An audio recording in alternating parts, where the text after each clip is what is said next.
Hi, Rick. Welcome. Hi, Susanna. I'm so glad that we made time to have a conversation about something that you and I have playfully explored over the years, ever since we had that conversation with Adyashanti on your Bat Gap, um, No Self. Do you remember the title of it? Falling Away of I'd the have to Self? look it up, but something about personal sense of self or something like that. People Yeah. people can find that on that gap, and you Yeah, might even have it embedded on your YouTube I channel. do under videos. And anyway, ever since then, which has been like 7, 8 years now, hard to Mhm. believe. Mhm. We don't look that different. Yeah, a little bit more, a few more wrinkles, a little bit more titanium. Yeah, yeah. Uh, Titanium. What is that? You got some in your hip. Oh, but because of my accident, you're Right. right. A little, yeah, life experience.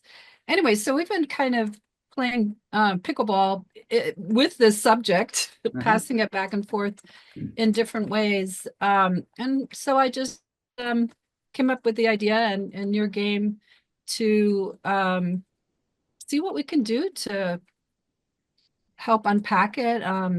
maybe find some more understanding. And Hmm. if we don't, we don't, but at least we're giving it a shot.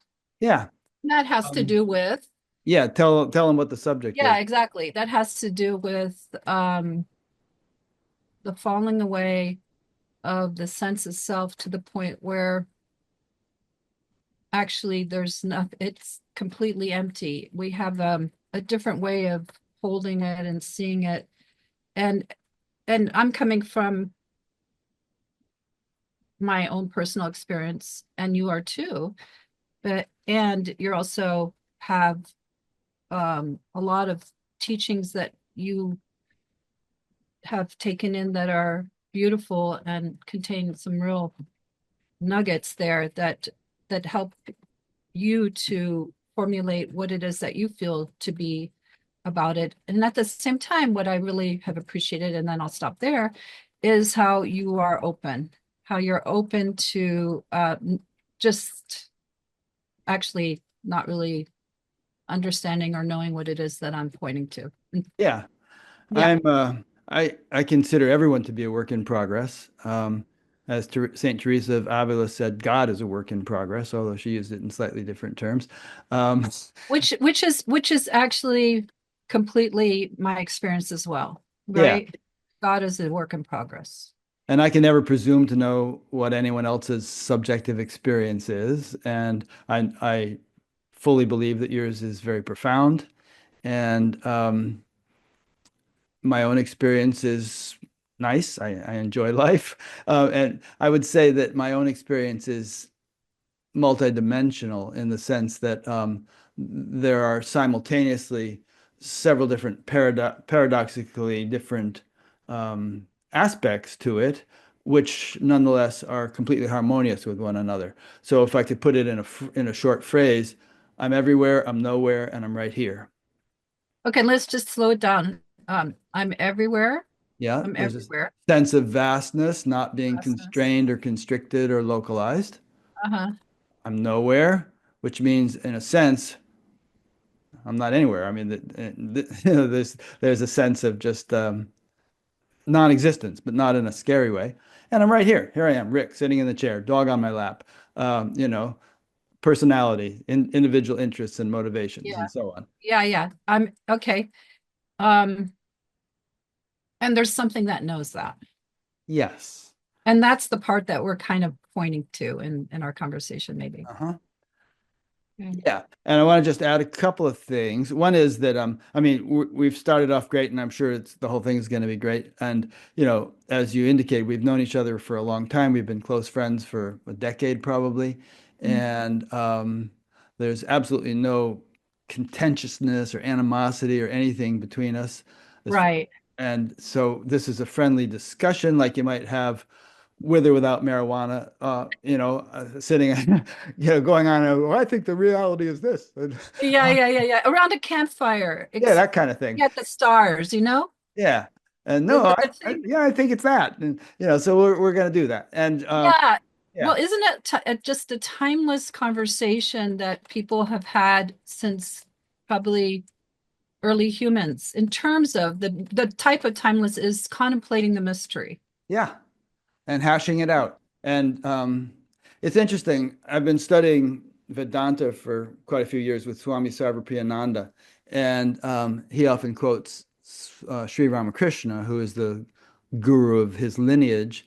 And and it's interesting because in Vedanta, there are a number of different types of Vedanta. There's not only Advaita Vedanta, but there's a number of other ones whose Sanskrit names I can't remember. But they all have very different perspectives, Uh-huh. and they've been debating each other for centuries.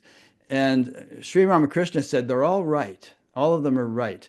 But and he kind of used the blind man and the elephant analogy to, I mean, it's true. Each blind man is correctly describing a part of the elephant, and Ramakrishna seemed to indicate that nobody, or very rarely, does anybody really have the whole elephant in view. It's we're necessarily going to have some kind of slant depending upon our nervous system, depending upon the spiritual tradition that we've been raised in, and so on. Yeah, yeah, yeah, yeah. It's beautiful. I like Ramakrishna for part of the reason is for that reason is that he went through in his own spiritual journey. He wanted to experience different aspects of the divine, including the feminine, and he had that kind of very open-ended way of viewing things, Yeah, he which also studied Christianity, in Islam, Buddhism. He kind of went through the path of each religion and kept finding himself ending up at the same goal. mhm, yeah, yeah, yeah. Which is not to say that Buddhists, and this is an interesting side note, or maybe we come back to, but I often wonder whether, you know, people who are supposedly enlightened in various traditions are actually experiencing the same thing if they were all to get together in a room and compare notes, or Mhm, if the kind of nature of their tradition has cultured a different flavor of experience, even though they're all tapped into the ultimate reality in some way, whether there's some differentiation between the nature of the experience. mhm. Yeah, I think Almas Hamid he spoke about the divine being like a diamond with many facets. Right. Each facet has its own view of reality, and but it's all the divine seeing through that lens. Yeah. So I understand what you're saying, and at the same time, we're pointing to something that is not just maybe the foot or the trunk of a of an elephant, but maybe as they say in Zen, a backward step even deeper into the experiencer. Right. What is what happens during awakening and then what they call liberation, which I feel is a continuum, Mhm. Uh, we're never, you and I agree on this, that there's no end because the God itself is an evolution, Yeah. God itself, which is what we are, which all life is obviously an evolution. But there's something that might take place that I feel, though just my understanding, my own experience, is that in terms of the I, you know, Hmm. the I opens up from the personal I to the all one I, which is the divine, Hmm. which is the divine center. So instead of having a separate self center, an ego center that gets replaced by a divine center. So when when that is looking at itself, it sees the divine versus a separate self, you Hmm. know. So from my experience, it's something we spoke about during the Adyashanti conversation, and something that we I brought up in that conversation that Bernadette Roberts, that Christian nun who wrote these different books, What is Self, um, I don't remember exactly all the titles. I got him on the gate. Yeah. See, the experience of no self, what is self, and the path to no self. Got him Yeah, behind me. she's in. They're all worth reading. Yeah. If you're not Christian, which I'm not, you can still get a lot of good amazing nuggets through it. So it's something that she spoke about that took place here and that I shared with Adyashanti, and we were open to having this conversation with you about, is something that the three of us have shared as a passageway, and I'm sure there are more, of course, in terms of using the same kind of language. You know, a lot of this is semantics and language and all that. Yeah. And that is that living out the unity phase. Here it was 9 years. For Bernadette, it was like 30 years. It was a long time. I don't know how long it was for Adya. Do you realize that you've got some setting turned on so that if you actually give a thumbs up, it causes little bubbles of upward pointing thumbs to appear on your screen? Are you No, seeing those? no, I didn't see it. You can maybe help Do me it later, again. Do a thumbs up. Mr. Tech. It's not doing it. There. See that? No, Oh, okay. It's coming up here. Let's not worry about it. It's kind of funny. I don't know how to turn it off. Keep going. the universe is giving me a thumbs up. Yeah. It says keep going. Okay. Yeah, so the unity phase, according to Bernadette, and something that happened here is that it lives itself out, and she called it in the marketplace. Hmm. And she also likens it to Jesus's journey because she was a Christian. So Jesus, she says, was the last whatever years of his 10 years maybe, or whatever it was. He was in the marketplace. He was sharing, truth, that he and God, him and his father were one. Right. That's unity. And so when he was on the cross and he was being, crucified, he was in that unity place. And that's how he could, from that unity place, he said, forgive them, Father, for they know not what they do. You can only say that. One could only say that by fully, truly understanding that their ignorance is at fault, that there's no person there that's really at fault. And she goes on further, and this, since I'm not a Christian, this is something that I just was, reading. She says is that in his resurrection, his resurrected body was what she called this passageway that she actually entered. And she called it no self, which I think is a misnomer, because too many people are using that word and they're using it for different aspects of the journey. It's not really pointing to what she was pointing to, but that's the word she used. And it's the Buddhists, of course, use the word no self, that intrinsically fundamentally there is no separate self. And Yeah, it's the word anatta, which doesn't actually mean no self. It means not self. There's a subtle distinction. not self. Okay. Yeah. Yeah. So and so went on to say that the resurrected body of the Christ was this next phase of the human journey, an evolutionary phase of the divine itself, that no longer is in unity, but there is no more landing place to the point where it's just that. Mm-hmm. No more ability to even to reflect on itself. So that was my experience, that the unity phase, when it disappeared, when I had that big interesting shift that has remained, that was like now 9 years ago, that I didn't even know that unity phase had become so thinned out and so normalized, right? So integrated. There was no more reflection, actually. I'm in unity. There's no more reflection. It's just natural, right? It's just this natural way to live.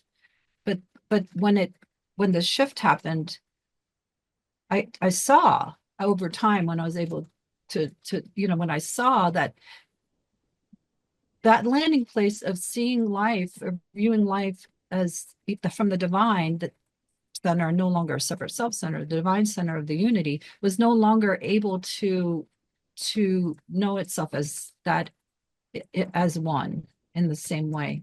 And it became this more fluid fluid way of living instead of this landing place, looking, knowing itself as one, and it was all naturalized. It just became like this fluid thing that I had to adjust to.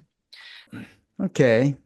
Um, I've done a little research and I've come up with some various things from traditional sources that I want to bounce off you and see what you think about them. I know, but before we do, Yeah. um, would you, before you use the traditional sources, which I know is a good way to go. Yeah. I love that. I love that. Yeah. People have 'Cause been there's thinking such about this stuff for wisdom. a long time. Yeah. Yeah. I'm I'd love for you just to share like the entryway to the conversation, what's true, what why it is that these are these ring true for you versus just go, you know what I mean? Like the entryway being the doorway being, You mean these things I might read? mm-hmm, Yeah. yeah, yeah. They ring true because they jibe with my experience and my understanding. But admittedly, again, those my experience and understanding are developing as I go along, and there might come a time in which at which I disagree with these things or feel they're incomplete in some way. But they resonate with me now, and Mhm. I feel like even though you shouldn't just accept something because some ancient teacher or book says it, Yeah, definitely not. yeah. Um, it's also worth listening to what they have to say because there have been wise people throughout the ages who've experienced many similar things and written them down. So there's a kind of perennial philosophy about many spiritual and philosophical concepts. And Well, the thing is that like what is it that from what I said makes you want to bring up these different kinds of points and wisdoms, ancient wisdom, Mhm. points and teachings. What is it about that what about what I said that makes you want to bring these up? Uh yeah. Yeah. Well, actually, I had planned to bring them up even before you said it because I printed them out. But No, um, yeah, right. Oh, okay. Yeah, no, I figured that. You know what? I yeah, completely figured that.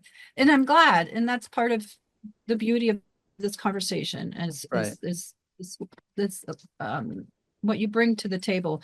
But I'm just curious what it is about what I'm sharing and what we've shared over time Mhm. that makes you contemplate these kinds of Sure. teachings. Okay. Well, first I'll do it in my own words before reading any of these quotes.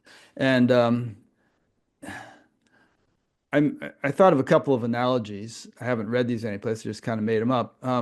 One is like if you have a candle, let's say, in a dark room, it's Mhm. extremely obvious that the candle is in the room. It illuminates the room to as best Right. it can. If you take that same candle and put it outdoors in the bright sunlight, you can't even tell if it's lit because the sunlight is so bright. In fact, Yeah. the stars that shine on us at night are shining Mhm. just as brightly in the daytime as they are at night. They're the same photons are reaching the earth, but you can't see them because the sun is so bright. So, Yeah. and yet the stars are there and the candle is there, using both analogies. And I think that it may be that the personal self is still there, but it is overshadowed or eclipsed by the luminosity, if you will, of the divine or the unbounded self. In fact, Vivekananda used an analogy. He said that the personal self is like a little speck on a great sheet of glass. And most people think they're just the speck, but the awakened person realizes they're the great sheet of glass, and yet the speck is still on it. And it's through that speck that you function as an individual and live your life. And you Mhm. couldn't do so without the speck. Um, Okay. you So yeah, know, this is good. This is good. And I'm not going to interrupt you any more than this. That late after you go through all this, remind me of that. This is the bone of not contention, but mhm. this is where we depart a bit. And I would like to explain later why, but I want to continue hearing what you have to say because yeah. Okay. Yeah. So let me read some of these things. It'll only take a few minutes altogether, and feel free to interrupt if it gets boring. No, Um, no, I yeah. won't. I Um, want to have some control, self-control. Yeah. So, first of all, you've heard the concept of Lesha Vidya. It just means faint remains of ignorance. And in Vedanta, it's a kind of a standard term. It's said that even in the realization of Brahman, there remains a faint trace of ignorance or Lesha Vidya. It's sometimes compared to like if you have a ball of butter in your hands and you throw it off, there's still a greasy surface on your palm left over from the butter, and that this allows a person to function in the world while living in the state of Brahman. It's this trace that maintains a sense of individuality, enabling Brahman to be lived as a person. Now, I'll keep going, but feel free to interrupt at any time because you might lose the, Oh, thread. right. You're right. You're right. Okay, Yeah, I this mean, is if you good. want to comment on some of these individually, feel Yeah, free, yeah, but yeah, otherwise I'll keep going. exactly. Good point. Um, when realization takes place of where vastness, where that it knows itself as the vastness and everything arises within the vastness, right? The Right. non-dual Hmm. awakening. Everything is in there, everything, including the separate selves, the whole journey, the whole everything. Now the thing is where I think where evolutionarily feels to be true here is that separate self sense is no longer needed at a certain point with that dropping off the map that I described. It the functioning has gotten to be so in place that there's no more separate self sense, no more I that is needed to be a reference point or a point of entryway for the divine, let's say, because it's all the divine, to commandeer this being. You know what I mean? It doesn't need a separate self sense anymore. And I think that that's what falls away in that kind of when that next step after the unity phase that Bernadette was speaking about. It's there's no longer a separate self sense that's needed, and that's sort of like where I'm coming from, that that's an evolutionary kind of passageway that the divine is experimenting with to see if functioning can still take place and still have that conditioning be that's part of the functioning. So Yeah. anyway, And so so what so I'm sorry, go mhm, ahead.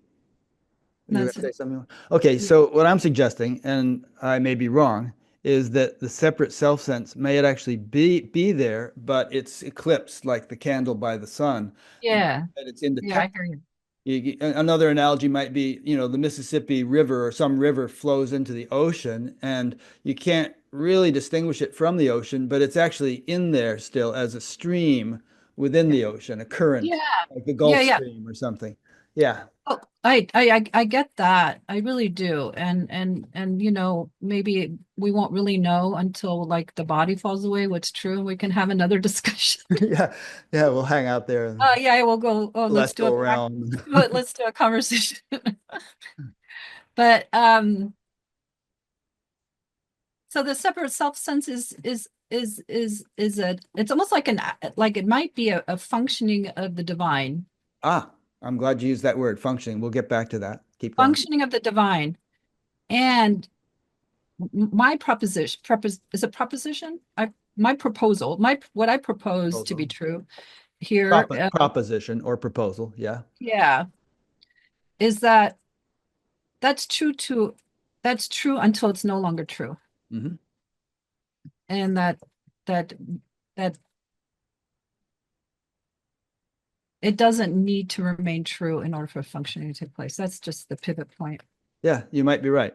And I like the word function because, we have various faculties or functions. We have our eyes, our senses, and our intellect, our mind, our emotions, all these different faculties. And I'm kind of thinking of the eye sense as a faculty that ties all these together. Uh, Mhm. and in Sanskrit, it's called Ahamkara, and I'll get to Ahamkara later in my notes. But it means the eye maker, and that actually does dissolve, as I'll get to. But there is a kind of a divinized version of it that serves the same function after it dissolves. So let me keep going and we'll get to that. So next point, transcendence and inclusion. Incidentally, I got all this from the BatGap bot, which is my big, interesting AI chatbot project. Yeah, yeah. Yeah, I just asked it the question, do those who have realized Brahman still have a sense of personal self? And it came up with all this.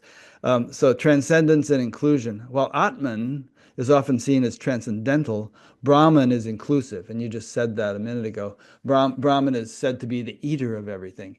Hmm. It subsumes everything, not necessarily obliterates everything, but it just contains everything. And everything it contains is nothing other than Brahman, but it contains it in a sort of a transactional way, which is called vyavaharika. It means transactional reality. Anyway, we'll get back to that. So this means that the realization of Brahman includes all aspects of existence, both universal and individual. As such, the personal self is not entirely dissolved, but is seen from a vastly expanded perspective. You want to respond to that one? Right. Yeah, I would say that that would be um that would really truly be have been my experience during unity. Okay.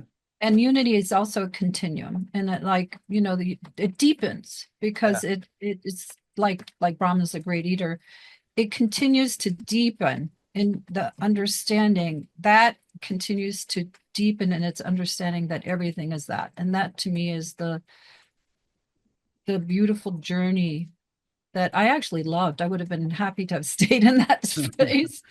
Um, it's so yummy to be in that under growing understanding, the love affair of knowing that everything is that, every feeling, every sensation, everything that has taken itself to not be that, Mhm. of inside and outside, as within, so without. So this personal sense of I, the separate self sense was loved and and understood what it was about. Nothing was, it was like everything was welcomed. And that's the journey of allowance. Everything is allowed to be, doesn't mean that everything, and a lot of cleaning up happens during that time. A lot of cleaning up of speech, of action, um, living true in a true way, ethically way as possible. All that really happens in a harmonious kind of natural way. So that I is it is a way to for that to know itself. It's a Yeah. way for that to see itself, to even know that it's in unity, to even know that there was separation, to know that there's cleaning up happening, there's an I, to know that there's unity and that what everything is one. There's an awareness of that. And I would say that was during the unity time. Hmm. When this sort of like this other dimensional shift happened, which wouldn't say is better, or Maybe it's um just the next thing to come. maybe well, it just is the next phase that happened here. And for some others, it's like, it's almost like, how you've heard that saying, die before you die. Yeah. And that happens during different stages of this journey. There's the dying of the separate ego self. There's the dying of things we take to be true. There's a dying. Well, there was a dying of the knower of knowing that it is that, Hmm. Okay. which was sort of what I call a landing place of unity. And so then it just is this interesting experience of this um like, can functioning take place? This is sort of like what I imagine the divine God, experimenting with itself. All this is a big experiment, like, okay, now I'm going to pull away this the self-referencing, the ability to reflect on itself mechanism of mind, and take that out and see what happens. Does that puppet or whatever it is of this does this still function, or is it going to collapse? And that's kind of what happened. Am I going to end up with a zombie? Yeah. Yeah, and then it's like, can it go back to being like an animal without the ability to reflect and still have that memory bank of what's and also the personality and also the different things that make us human. Oh no, I have balloons now. Yeah, that yeah. I'm telling you, it's really celebrating. Whoopee. Yeah, that was happening to the Swami Sarvapriyananda one Really night, like which is making it the all first happen time I today. ever, I don't know, I think he made a V symbol or something and it caused balloons to come up. I couldn't make this happen if I wanted to. So yeah, so what was I saying? Oh, Can the you still functioning. function without any kind of self-reflective Yeah, capability? Yeah, yeah, that's the the piece that divine is experimenting. You're a lab rat. yeah. Yeah, like so that candle flame that you brought up earlier that we'll hear more of your things and you might be right. But that candle flame that you're talking about is just actually the divine goes, Blows it out. Yeah, because it's not necessary because the sun is lighting everything. Hmm. Could be. Um, Somehow the way you're describing this reminds me of David Buckland's terminology of, Brahman, Para-Brahman, and then pure divinity, which I never really studied enough to understand exactly what he's saying, but it's, some people who are listening to this might want to check out what he is saying. And we'll have David watch this. I'm sure he'll find it interesting. well, I had a conversation with David and John Rogers, Uh-huh. and I don't know if you saw that. Haven't. Did you listen? We gave it a shot, and we really How'd it go? I thought it was good, very good. And I really appreciate those two guys a lot. Mhm. They're super good, loving, honest, authentic people with awakening. But we didn't quite, still didn't get there. I mean, Nail you it. and I are getting there more. Oh, good.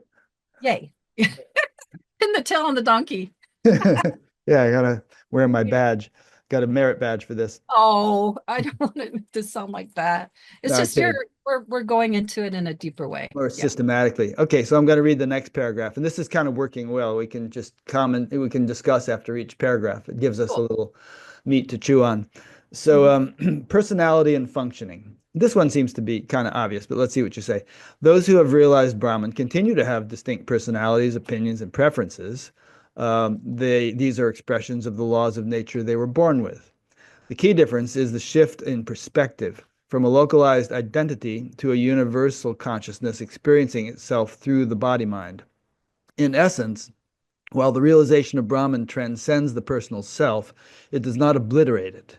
The individual continues to function in the world, but from a place of profound unity and expanded awareness. You'll probably disagree with that last bit, but anyway, want to comment on all that? Yeah, that's unity. The Brahman is unity. Okay. This next passageway, which whoever comes up with the right word gets a gold star from me. It's not no self. No self's got to be it's got to be um another word has got to be found. I mean, I call it a really long word. The sentence. It's more like the end of the self-reflective mechanism of mind. Maybe you can turn Or that into an acronym. Let's see. I know. Yeah. Or let's end O e- end of The self end of self-reflective self-reflective mechanism. mechanism of mind. It's Yeah, two and when I say two mind, little slums. I'm talking about divine mind, not this mind. Uh-huh. Yeah, the end of the self-reflective mechanism of that. So that ability of that Alisha Vidya mind, Uh-huh. still being able to function as a self requires the ability to look to reflect. Hmm. It's like it bends on itself, and that's something that Bernadette spoke about. Self-referral, consciousness, Mind bends self-referral on function. itself, Yeah. and in unity it becomes so like it's oneness seeing itself. It's that seeing itself as that. It's no longer a separate self bending. Yeah. But when this other thing happens, that is like snipped, and it's just Yeah.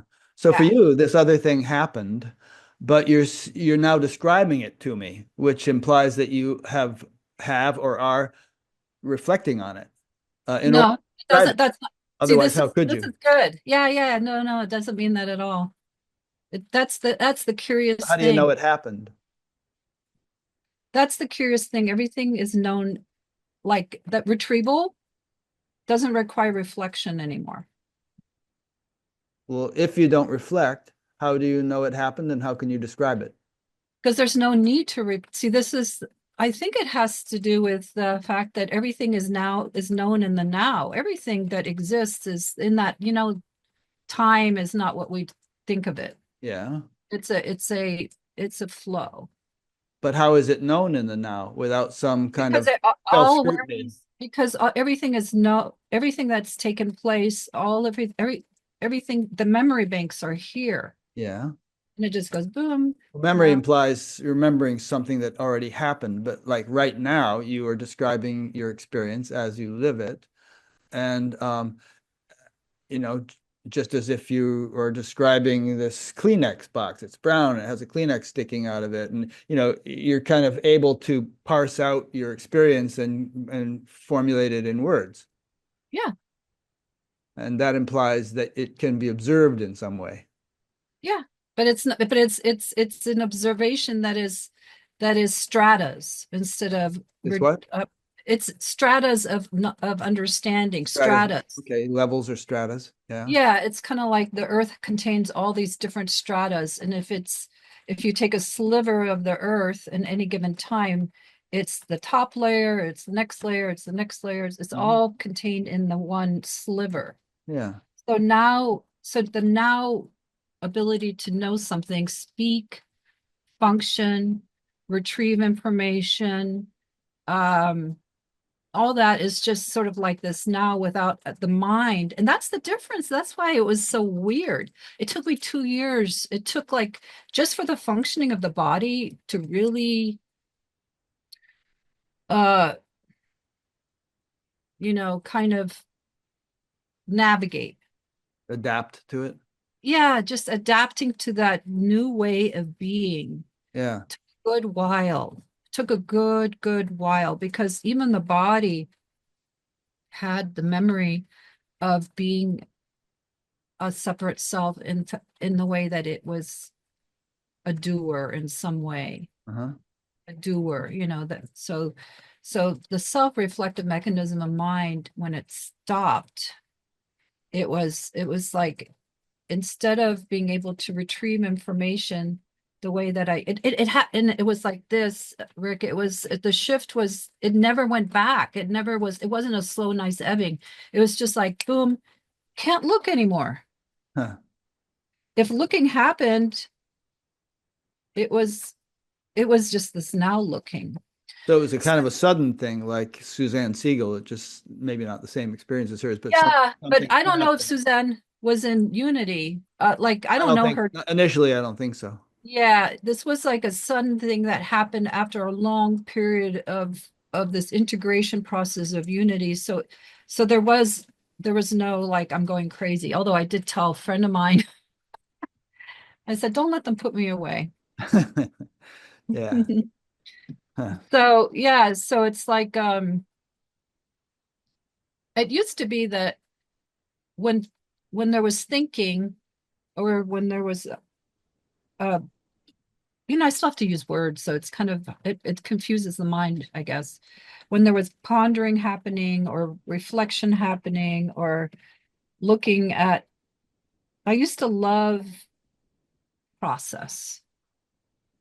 And during Unity, there was this love affair with self meeting self. Like there was, let's say, some disharmony, some energetic essence, a feeling of, let's just say, feeling sort of like a bit of a victim or something. Let's just bring something up, feeling like this wasn't fair or whatever. So this beautiful time of unity would meet it. Love would meet it, and it would just go through a process of harmonizing and understanding being brought to it, to where it would just finally be eased into understanding and not need to be seen anymore. And Huh. So it's almost and like the heart united something there. yeah, it was that's what unity to me is the awakening of the unconditional nature of God, and it loves all of itself. Yeah. So when this other shift happened, I wasn't able to do that anymore. I wasn't able to just be a process anymore. Mm-hmm. And it was so radical, the difference.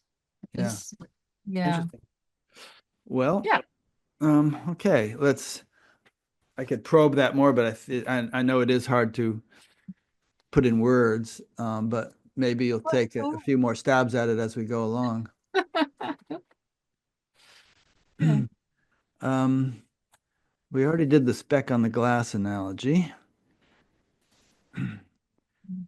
Um, so I talked about Ahamkara earlier, which is the often translated as ego or I sense, and literally in Sanskrit it means the I maker. And in the Gita, even Krishna, supposedly the divine incarnate, says that he has the Ahamkara as part of his eightfold nature. But anyway, it plays a significant role in our understanding of self and consciousness. It bridges the world of matter and consciousness, acting as a lens through which we perceive individuality. So here we go. So Ahamkara is not an independent entity. Rather, it is a construct that arises from the combination of I thought, aham vritti, and this thought, idam vritti. It tends to identify with various aspects of our existence, such as body, social roles, or even cultural identities. This identification often leads to a sense of separation from the greater whole. So we're talking about pre-realization. In various spiritual traditions, Ahamkara is seen as a mechanism that individuates consciousness within the mind. It is the aspect of the mind that gives us a sense of personal identity, distinguishing us as separate beings. However, this separation is an illusion, as Ahamkara is not the true self, but rather a temporary construct. Let me finish this section and then you can comment. The journey of spiritual awakening often involves the transformation or dissolution of Ahamkara. As one becomes more aware of their true nature, the identification with the ego diminishes, allowing for a sense of unity and oneness to emerge. This is sometimes referred to as the shift from a vyavaharika, transactional ahamkara, to shuddha aham bhava, pure sense of self. The transformation of ahamkara is closely tied to affective experiences, which are central to this process. As one experiences deeper states of love, compassion, and bliss, the rigid boundaries of the ego soften, paving way for a more expansive consciousness. Then after that, I asked it a question about Shuddha Aham Bhava, and but maybe you want to comment on everything I just said before I get to that. Yeah, we don't want to lose people too much. Yeah. Well, the eight limbs of Krishna, well, he's got a limb in the humanity, and because that's God. God itself Mhm. is everything that's taking place. So one of the aspects of God itself is this ability to be self-aware and self-conscious, and it's the I. Yeah. And And as you then often, one of your favorite phrases, which is also one of mine, is that we're all sense organs of the infinite. So we're also God, functioning through our individuated sense organ. right, right. Well, what you said something about it being a temporary construct. Yes. So Ahamkara. that's Yeah. that's what I'm speaking to. Yes. Okay. It's And the so, end it's the end of the need of that temporary construct in order to that functioning doesn't no longer. I mean, look, God is an evolution, the divine's an evolution. It might want to have the experience of playing out the self. I mean, being having consciousness and then having consciousness be aware of itself is an amazing feat. yeah, it took billions of But years to get yeah, there. and what if it says, okay, enough of that. Let's just see what happens, besides which the eye is causing a lot of problems. But let's see what happens when this is removed. Is is this as itself still here? It doesn't need to, you know, have the body gone.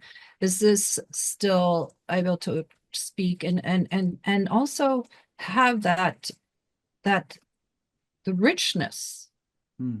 of the experience of having been a separate self? I'm sure it's not a new experiment on God's part. I mean, there are probably Oh, beings absolutely scattered throughout not. the universe who have been through this stage. Absolutely not. Right. Absolutely not. But here we are talking about it. So, Yeah.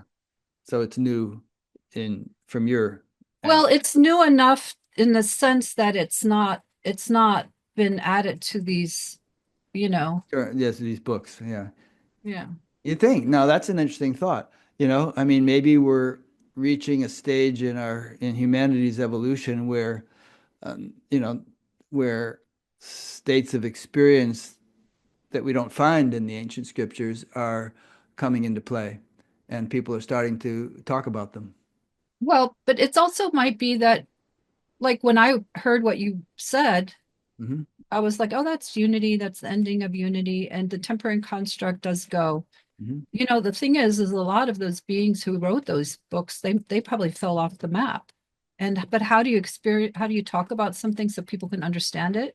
Yeah, maybe they didn't bother writing Talk about to it the because edge. nobody's going to get this anyway. Well, So you talk about the edge and you say it's a temporary construct. yeah, What happens when after that? they might have just talked about it to their disciples and not written it down so much or something. Who knows? Maybe to the ones who it happened to. Yeah, yeah. Okay. Well, let's go on to this next one.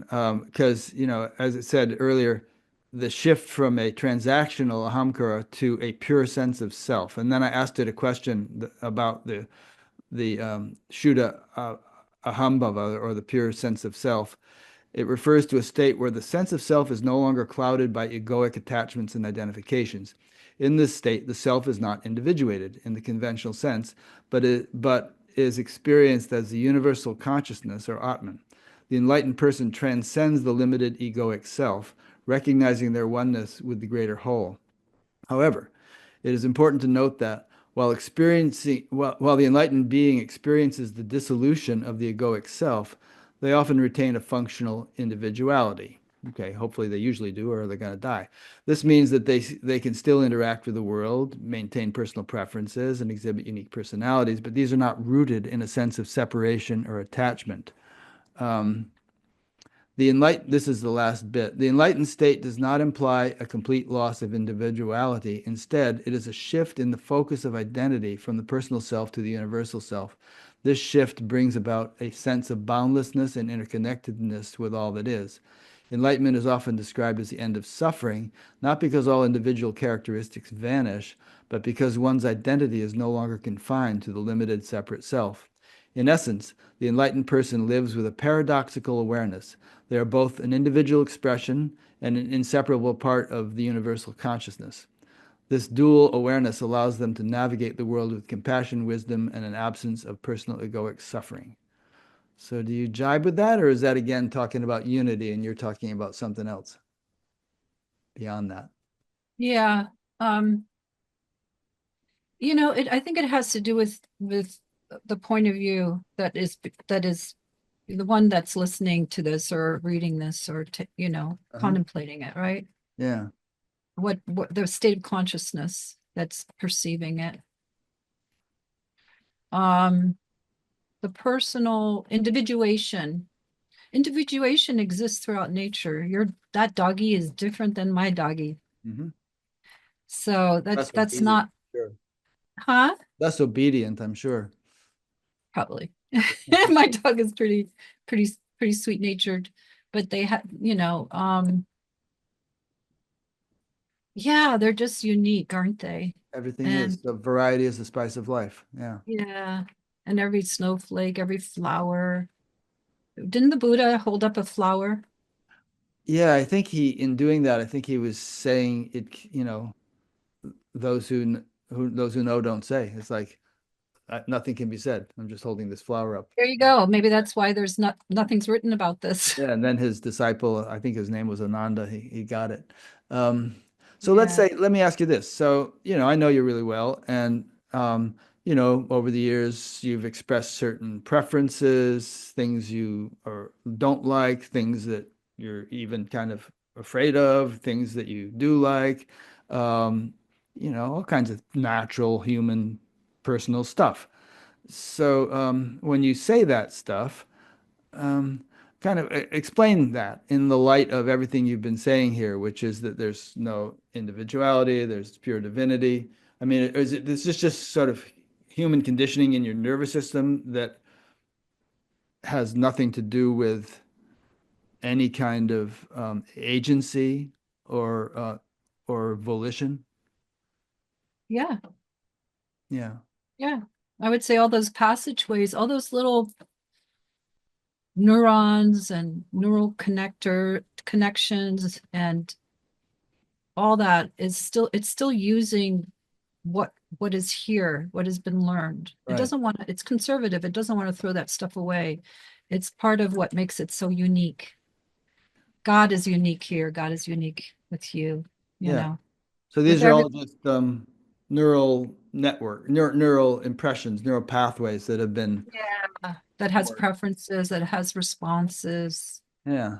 as But there's no one who has them or even the human experience. See, this is the part I think where we are growing in our understanding is how the human experience is not separate from God.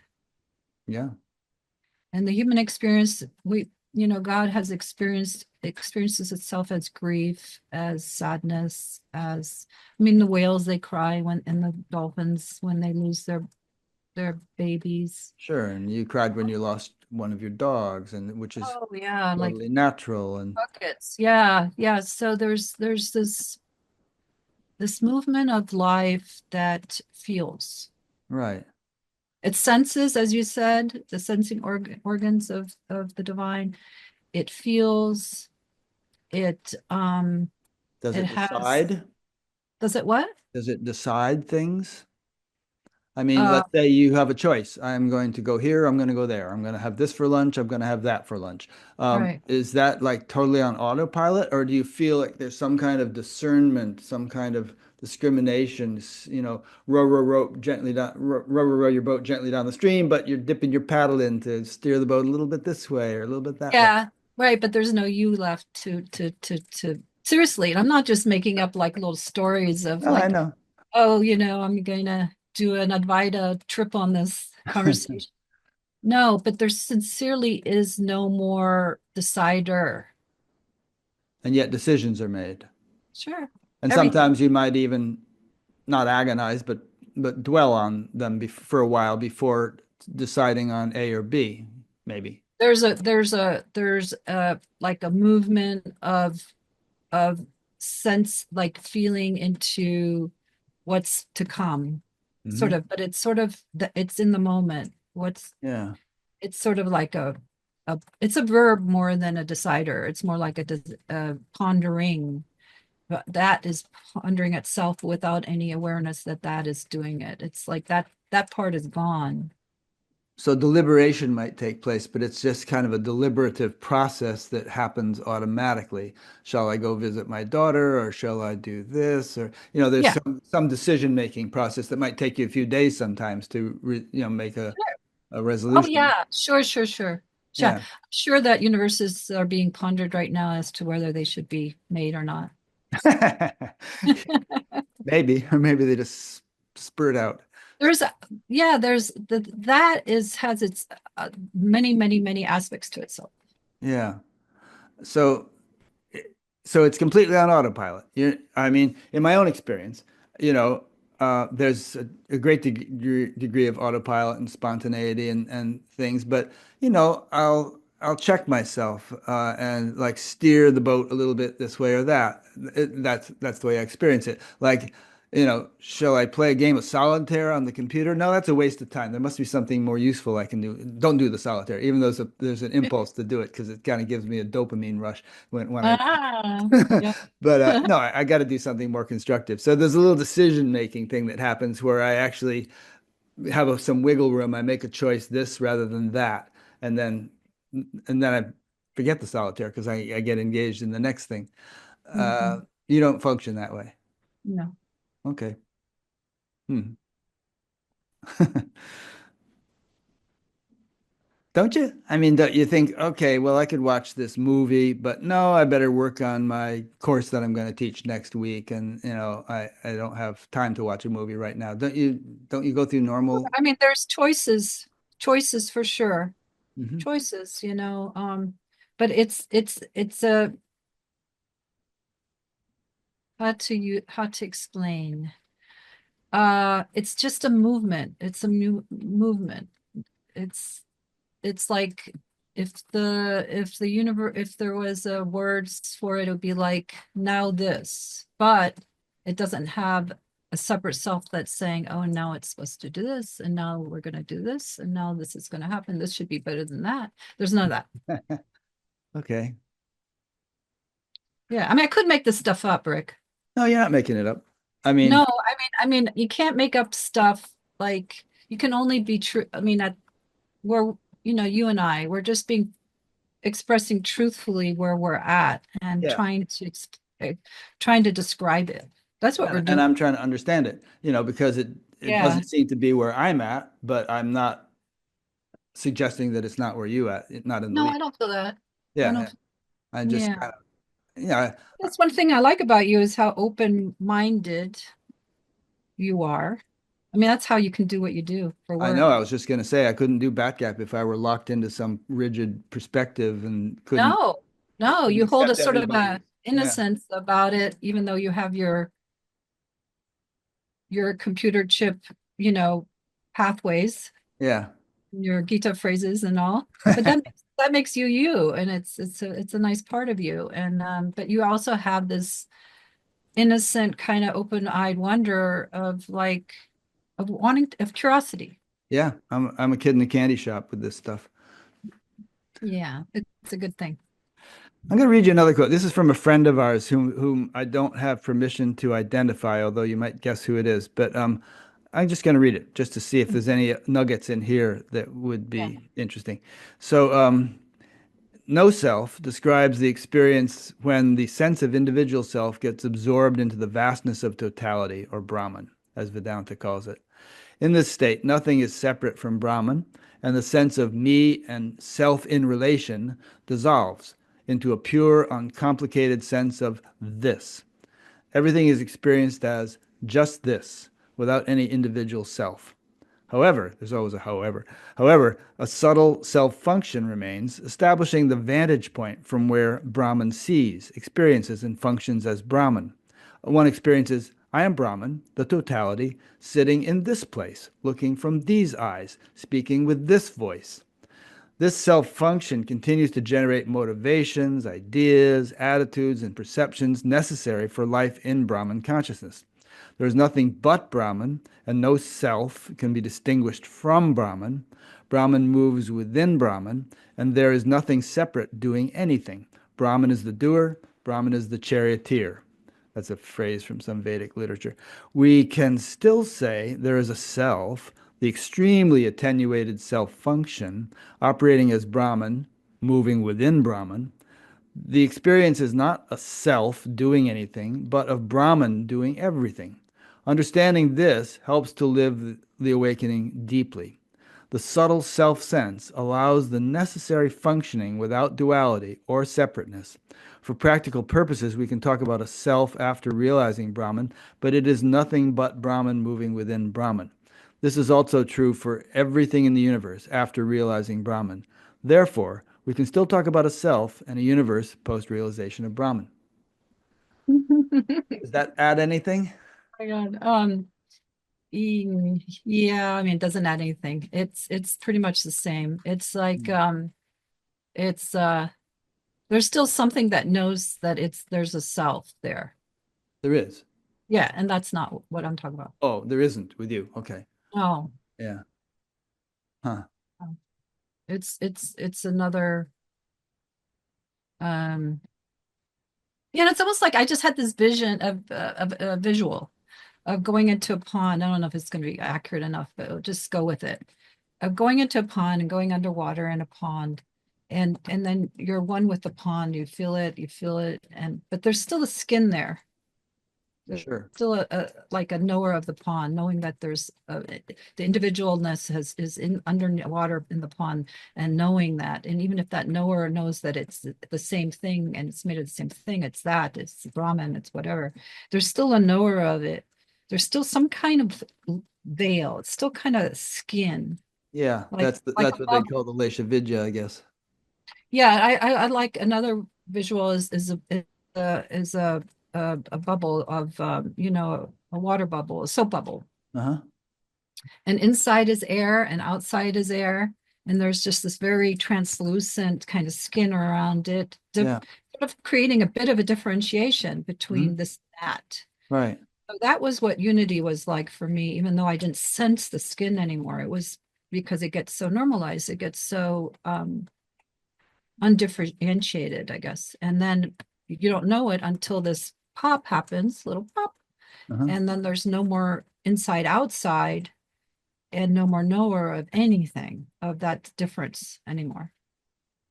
But on some level, just a faint greasy surface on the palm, there's still got to be differentiation. You can tell the difference between your body and a campfire, or, you But know, there's no you definitely, but there's no you that's doing that. There's no more sense of you that differentiates. That was a function of the temporary construct of the separate self sense that is no longer needed to be okay. able to function. So Like a dog. They don't there's bang into stuff. yeah, there's body. There's Susanna's body. And there's There's the checkout lady in the grocery store's body. But you're saying that where she probably has a you, a me sense doing my checkout job. There's mm, nobody home for you. It's just this body going through. In fact, Ananda Moima often used to refer to herself as this body going through the checkout line with nobody occupying it. yeah, right. Huh. Yeah, nobody. Yeah. Nobody occupying it. And it trips me up that people who are really close to me, they don't like it's like they don't see us like what happened to you? You're because the functioning is so in place that that Susanna-ness that used to be there isn't the same Susanna. But there's still all the habitual patterns in your nervous system that Yeah, your daughter exactly. But the new recognizes you, and your daughter says, I love you, mom, and you hug her and you say, I love you too. And there's this whole thing going on. But from your perspective, well, there's no your perspective, but yeah. right. Yeah, you know what I mean. Um, well, Yeah. it's interesting. I mean, it's not, most people wouldn't take this as a really great selling point for, It isn't. That's why I said earlier, Rick, that the unity and the thinning out of the unity where people can actually feel like there's no self there, there's no, unity is gone or whatever. It that's a better place. All the unity, even the emptiness. I liked unity. Um, Emptiness was great, but it's not the fullness. We have to have emptiness and fullness be right. be be integrated. But the unity time period was probably the pinnacle of the human experience, and that's why the Spanish, those mystical writers, they spoke about unity being the Saint Teresa end. and Saint John and so on. Yeah. Yeah, yeah, that was the pinnacle, and that's why when Bernadette Roberts, when that person who wrote those books that we mentioned earlier, when this took place for her, Hmm. there was sort of a crash for her, a crashing because unity was a fulfillment Yeah. of being one with the divine as a divine center, Right. and this was much more stark. It's reality. It's like reality without anything lying in between itself, Hmm. and being and functioning that way. It's interesting in Maharishi Mahesh Yogi's cosmology of these states. He used to describe that entry into starkness as the shift from what he called God consciousness to unity. he felt like, there was this disease as if something is being lost. And the guru would reassure the disciple, no, this is it. This is, a good step. And somehow that reassurance would ease the transition. But again, we're just using different terms, unity, God, Brahman. I mean, Well, unity is still a landing place of the divine center. So what the shift you're talking about is the ego center or the separate self center. hang on now. Irene's calling. I gotta take this and I'll be Well, can back. you pause it? Pause it on the, Can you? Let me yeah. see. Oh yeah, I can pause it. I'm gonna do that. So I love this conversation. It's always really fun talking to you, and it stretches me, Me too. and I like being stretched. I wouldn't say comfort zone because I'm not uncomfortable, but it gets me outside my comfort zone in the sense of challenges my habitual ways of thinking, and of Yeah. understanding things. And I love to be challenged. Um, Yeah. One last thing that you said something about how this is not exactly something one would really it's not a look. selling point. Hey, get enlightened and you won't be anybody anymore. Well, people hear that, and I did too, and it sounds great. But what about it doesn't sound like a good selling point versus like the beautiful unity period? Yeah, I mean, there's some aspects of spirituality when you hear them discussed, ooh, celestial perception and Mm. divine bliss and everything is, ananda and everything is wonderful and you're full of compassion and all that kind of stuff is great.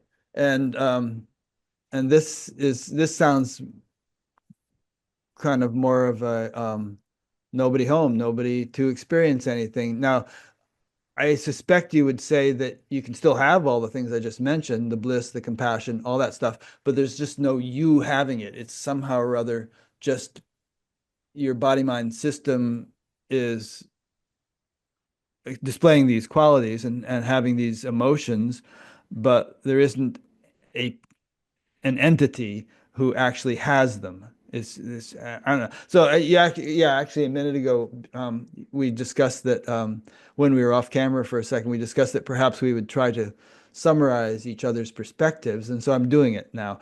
I'm just and in a minute you can tell me whether I've got it.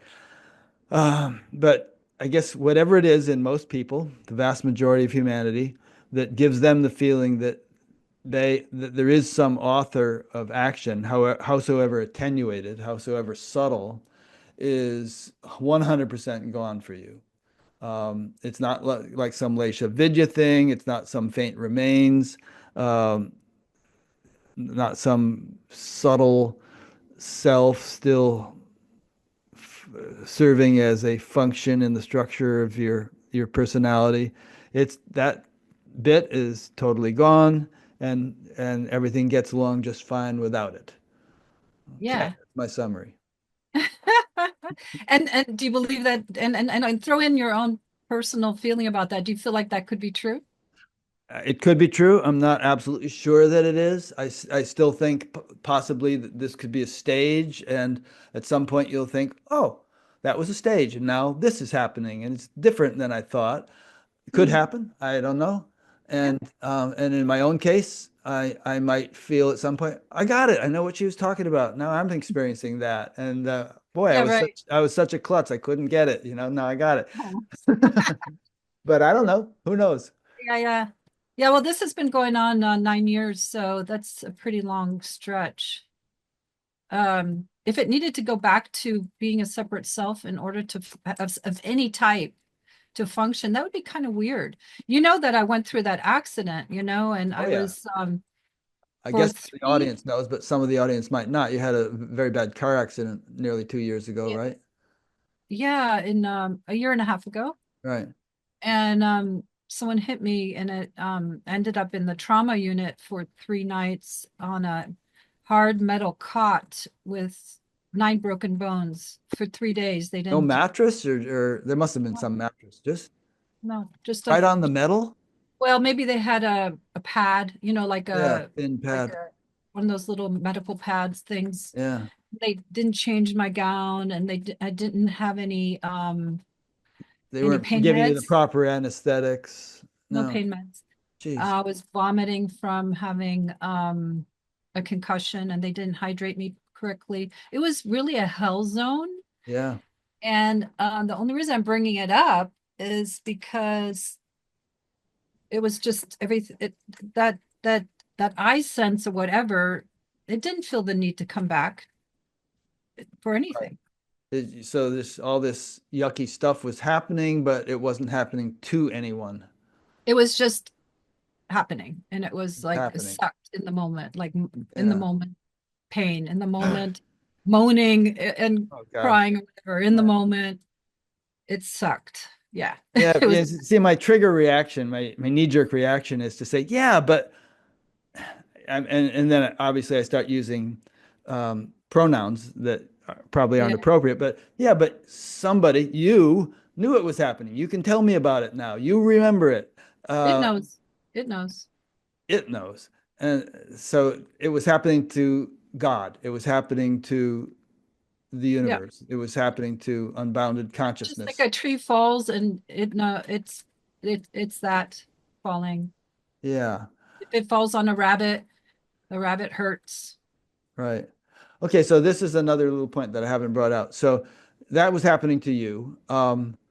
I found out about it within a day or two after it happened, but I wasn't experiencing that pain or that stuff, although I actually disrupted my sleep knowing you were going through such a thing. Hmm. But it was happening to you. And well, again, I feel awkward using the word you because you say there isn't one, but Well, it's okay. there's some Use kind it of away. localizing Yeah. experiential mechanism that enables us to know that, this is this body is in danger or is injured, and I better act accordingly. And some guy in Iowa or China or something isn't having that same experience. He's having his local experiences. Sure. So no matter how unbounded you are, there's still some localized function if you are alive. And Yeah, yeah. So this is good that we're like wrapping up soon because we haven't come to any conclusion. right. All that takes place without an I being there. Zero, zero, even as a functioning at certain point in time. That's my experience. Hmm.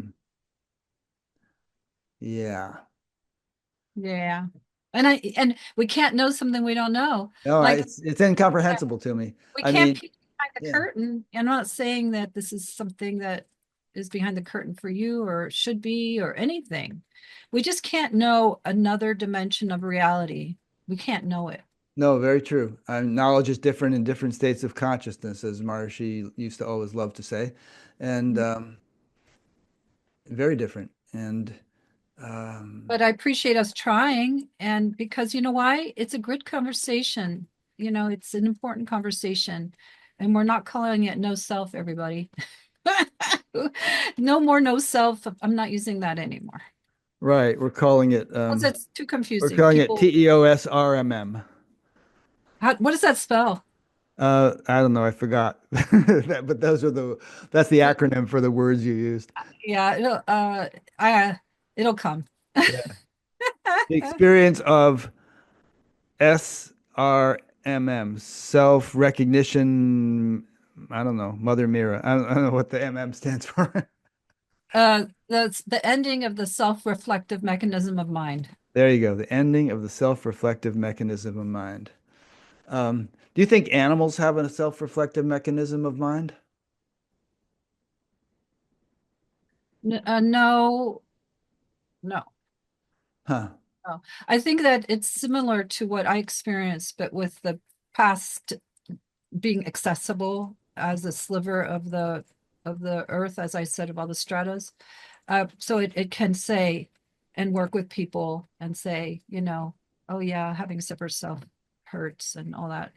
But with an animal, I think it's just from beginning to end. There's no there's intelligence, of course, and there's sensitivity. There's feeling, but I think it's more like what I experience now, which is just in the moment.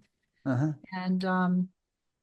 And without the ability for the mind of that animal to look back at itself and reflect and see it itself as a separate construct, I think that they would be really messed up like we are, and would be see themselves as objects, and then feel separate from their oneness with nature, which would make them really go crazy, which is kind of what happened to humanity. Yeah. Interesting. Um, all right. So I kind of summarized my perspective on what you're experiencing. Do you want to try to summarize Yeah, perspective on what I'm experiencing? yeah, sure. Um, You don't have to, but if you No, want to, I'm gonna fine. Yeah. try. Okay. I no, no, no. I'm gonna do my own medicine. I'm gonna try. Uh, that the separate self sense never truly goes away, and Mhm. it's just obscured by the effulgence of the divine, as we could say, sun of the, the divine light of the sun is so bright that that individuated light of the separate self is just obscured, even though, but it's still there. It's just sort of, it's not known, and but it still exists because that existence is needed to function. Yeah. Uh, And actually, you're giving me more credit than is due because oh, I'm not saying I was using that analogy to apply to you and saying you're like the candle in the sun. But for me, the candle is still distinguishable. I really do have a sense of personhood, um, and individuation in addition to having this sort of unmanifest or uninvolved dimension. yeah. Okay. Well, that's one of the things I like about you, and what makes you so good at what you do is that you're very honest, and that keeps you humble. Um, so, but the quotes you gave were coming from that place Right. of those beings who were describing how it can be Lashavidya, where the faint remains of the self are needed in order for the divine to function, and have that little bit of individuation is needed in order to function. And I am saying that that's actually in the very in the end, that's not the case. No Right. longer, no longer needed. It's a temporary construct that at some point burns itself out. Yeah. Anyway, So we should end with a song. And in the end, the love you take is equal to the love you make. Do, do, do, do, do, do, do, do. your favorite. The end of Okay. Abbey Road.